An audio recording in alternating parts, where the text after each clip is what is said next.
Hello दोस्तों। Companies under resolution process ये part 3 है, जहां पर हम जो रिस्की पेनी स्टॉक्स हैं उनके बारे में बात कर रहे हैं, जिनको कभी कभी ऐसी न्यूज आ सकती है कि यहां पर एक बड़ा रेजोल्यूशन होने वाला है और यहां पर स्टॉक मल्टी बैगर बन सकता है, पैसा बहुत बन सकता है। लेकिन कुछ केसेस ऐसे हुए हैं जहां पर इन्वेस्टर्स का एक्सपीरियंस अच्छा नहीं रहा है। तो इन सब कंपनियों से जितना दूर रहा जाए उतना इन्वेस्टर्स के लिए अच्छा होगा। 5 नाम लेकर आए हैं।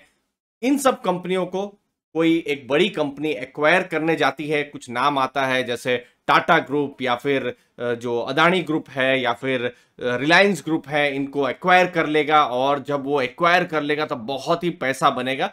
लेकिन कुछ केसेस में हमने देखा है कि किस हिसाब से इक्विटी ही जीरो बन जाती है। तो इसीलिए इन स्टॉक्स में अगर आप इन्वेस्टमेंट करने के बारे में सोच रहे हैं तो आपको सोच भी रहे हैं तो भी आपको एक्सट्रीम कॉशन रखना है। तो बिल्कुल आपको ध्यान में रखना है। तो 5 नाम है। पहला नाम है जेपी इंफ्राटेक। जेपी इंफ्राटेक मैं 2011 की बात बताता हूं।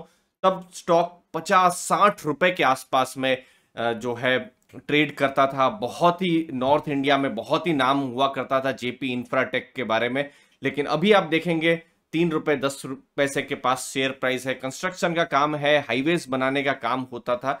लेकिन फिर बाद में बिजनेस इंडेटनेस बहुत ज्यादा होने लगी, डेट ज्यादा होने लगा, फाइनेंशियल परफॉर्मेंस बिगड़ने लगा, रेटिंग भी इनकी खराब हो गई, रेटिंग भी डी हो गई और लगभग 9,000 करोड़ से ऊपर का क्लेम है जो भी डेटर्स हैं उनके पास में।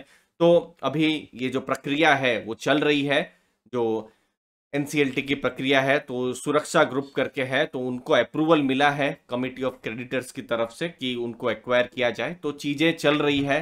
तो यहां पर एक कंपनी है जो बिल्कुल रिस्क में है, जेपी इंफ्राटेक। लेकिन 10 साल पहले ये वीडियो बन रहा होता तो जेपी इंफ्राटेक कहीं ना कहीं मार्केट को उस समय में पसंद आ रहा होता। तो इसीलिए जरूरी होता है कि आपके पोर्टफोलियो में कोई स्टॉक है तो जरूर उनका परफॉर्मेंस भी क्वार्टर ऑन क्वार्टर आप देखते रहें। दूसरा नाम है रिलायंस कैपिटल।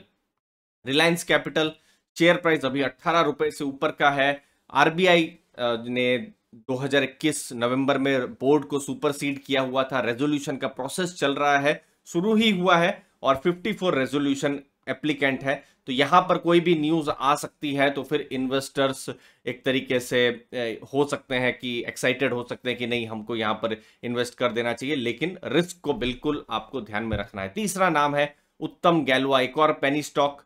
5 रुपए से नीचे इसका शेयर प्राइस है। आयरन और स्टील प्रोडक्ट जो है उत्तम गैलवा बनाता है। लगभग 1400 करोड़ से ऊपर का डेट है और अभी जो है निथिया कैपिटल यूके की कंपनी है, उन्होंने इसको एक्वायर किया हुआ है और लगभग 600 करोड़ का जो है रेजोल्यूशन प्लान में बात चल रही है।